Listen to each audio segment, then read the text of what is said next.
Hey there, fellow classic comic collectors. As always, I'm Scott Harris King, and today I have another very special haul video as I go out on the road to visit the comic book stores in Massachusetts, New England, and beyond. Now, I'm wearing a special shirt today. It's my Rat Queen's 20-sided die shirt, and that's on purpose because today I'm visiting a hybrid comic slash gaming store. It's called Excelsior Comics and Games in Maynard, Massachusetts. Now, I'm very lucky, as I've mentioned several times. I have lots and lots and lots of comic book stores around me, but beyond comics, one thing that people in my area really love is games, board games, role-playing games, collectible card games, and so there's gaming shops everywhere. And that's led to the creation of a bunch of hybrid shops that are both for comics and games, and I actually have 3 of these shops within 20 minutes of my house.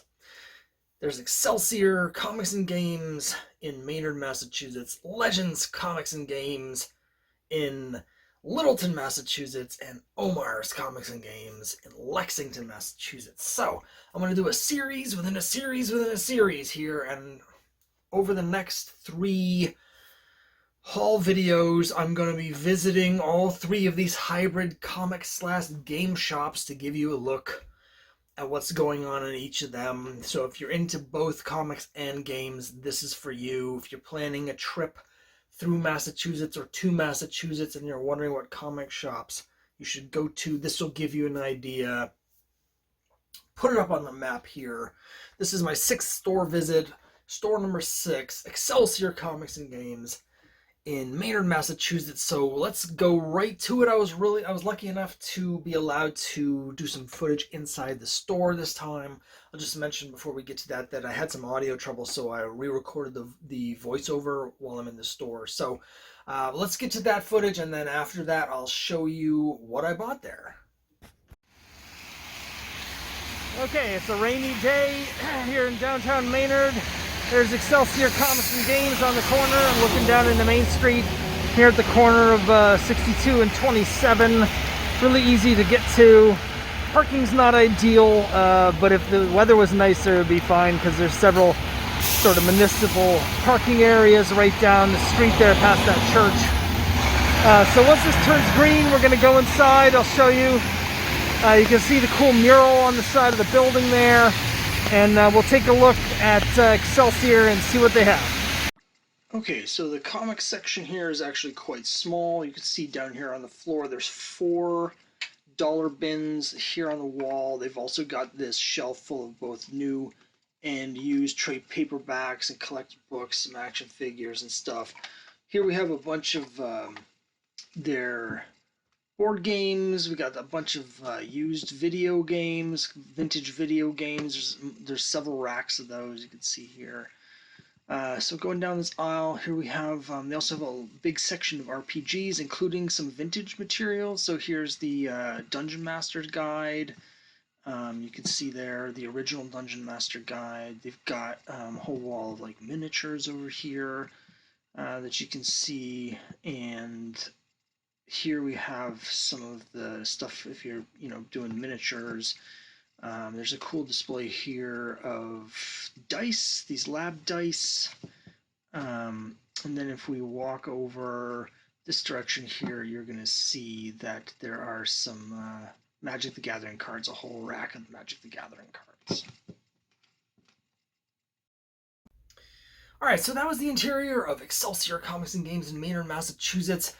You may have noticed, or maybe not, that I had to re-record the voiceover from inside the store. I had a little bit of audio difficulty. It's got a small area in there. It's actually larger than it looked in the video because they have a second back room that's a larger space that's dedicated gaming space. However, because of the pandemic, that it's closed. So they just have the front of the store open where they have all the different games and comics available. As you can see, the comic section is just 4 short boxes of, those are all dollar bins. And then there's also a wall of stuff where they have both new and used trade paperbacks and collected editions. But it's definitely worth a stop, even if you're not into games. You could see some of the really cool gaming stuff they have there. They do have some older editions. I showed the Advanced Dungeons and Dragons Dungeon Master Guide.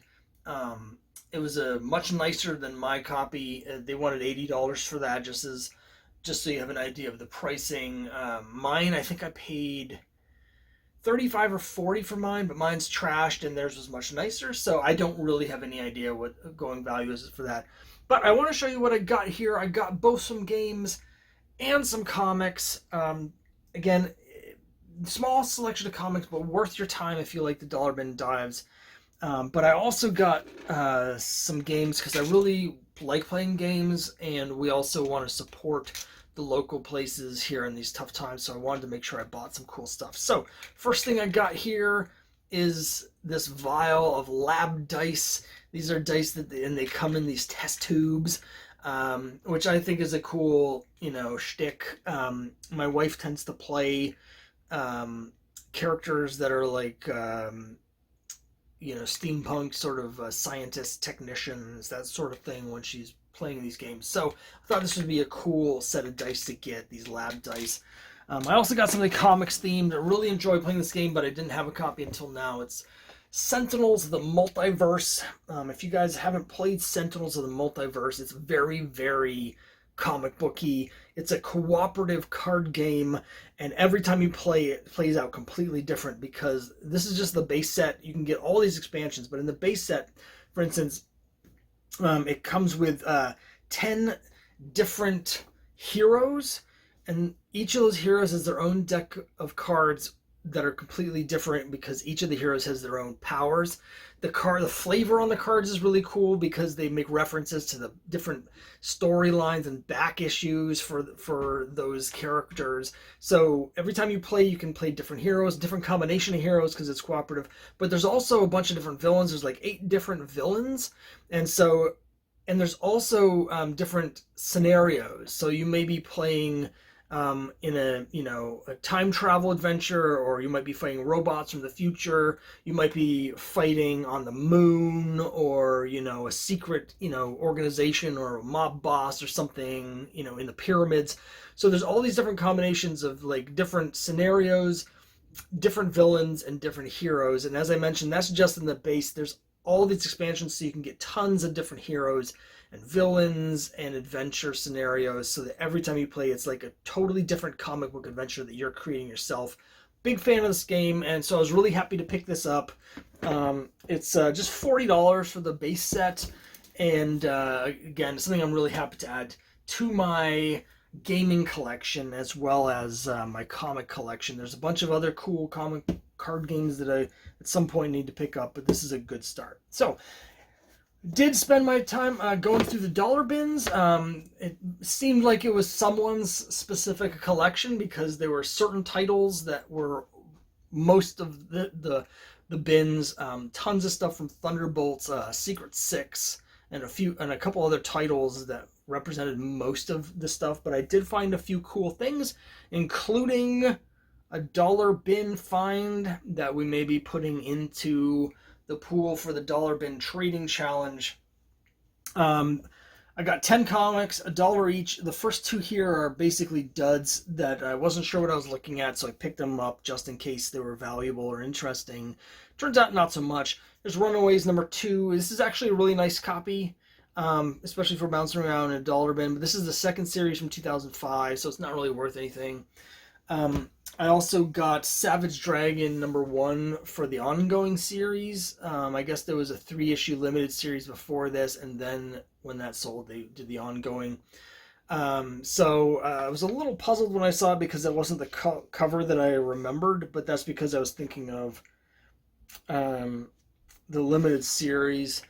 Mid-grade, not really worth that much. These will probably both be going in bins to be given back out to people. But I did get some cool stuff. The other 8 books I got were neat. Couldn't quite put the whole series together, but I did get issues 1, 2, and 4 of the GLA Great Lakes Avengers miniseries. I'm a big fan of Squirrel Girl. These are among her handful of appearances before her ongoing series started. She didn't really have that many appearances, but she did have a key appearance in these issues. I am just missing issue 3, So I'm really excited to get these. These were on my checklist of books to track down, and they're not that easy to find. So really happy to pick those up. I also got 4 issues of a local indie self-published comic that I'm a fan of called The Underburbs. When I first started getting into the indie local like comic creator scene back in 2009, I was at a show and I was talking to the other creators there who were self-publishing their own things, and the Underburbs only had a couple issues out at that point. They're still putting out stuff at a, not very quickly, much like my series, The Crime Busters, but I think they're up past issue like 22 at this point, so they're still at it. It's sort of a cool series about goth like vampires and stuff, but it's got like a fun cartoony edge to it.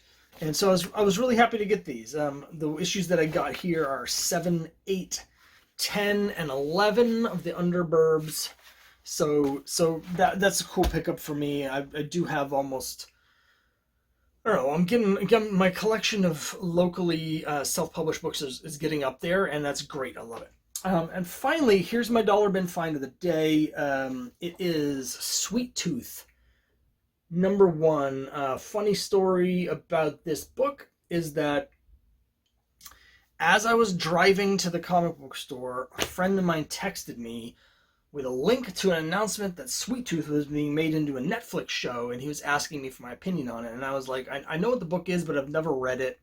Don't really know anything about it, so I couldn't really say. And then like 10 minutes later, I got to the store, and there was a Sweet Tooth #1 in the dollar bin. And since I had just read the Netflix announcement, I thought to myself, this might be worth something now. So I picked it up, and sure enough, it is. Now, this copy is not in great condition. There's a non-color breaking bend in the top corner here. There is a very small color breaking crease in this bottom corner, and there's a couple other dings. I would say as it sits right now without a press, it's probably a 6.5.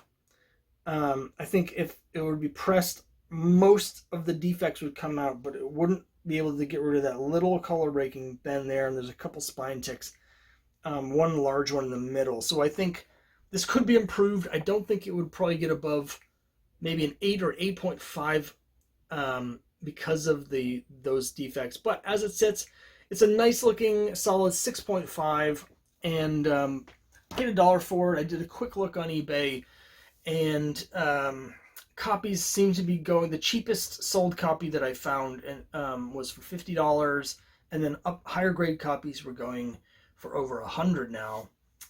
So great find. This will be going in the dollar bin trading challenge once I have a slot open for it. I have a number of books waiting to be slotted in there, but I can only add books to that, of course, if I drop below 20. So anyway, that's my haul. All in all, a great store, a great day. I do want to just mention, for me personally, the one drawback to the store is the building it's in is a little bit musty, and I happen to personally be hypersensitive to air quality. So as a challenge for me, I definitely got chest congestion that lasted for 2 or 3 hours after I left. Again, that's me personally. I think most people probably wouldn't even notice the mustiness, and even if you do, once you're there for a couple minutes, you kind of forget about it. So I don't think, certainly not a deal breaker for anybody other than maybe me. But I wanted to mention in case there's other people that are also sensitive like that. So that's it for this time. Again, that was Excelsior Comics and Games in Maynard, Massachusetts. Next time I get out on the road, I'll be traveling to one of the other hybrid game / comic book stores in the area. They're all very different. They have different flavors. So probably next time I think I'll be visiting Legends Comics and Games in Littleton, Mass.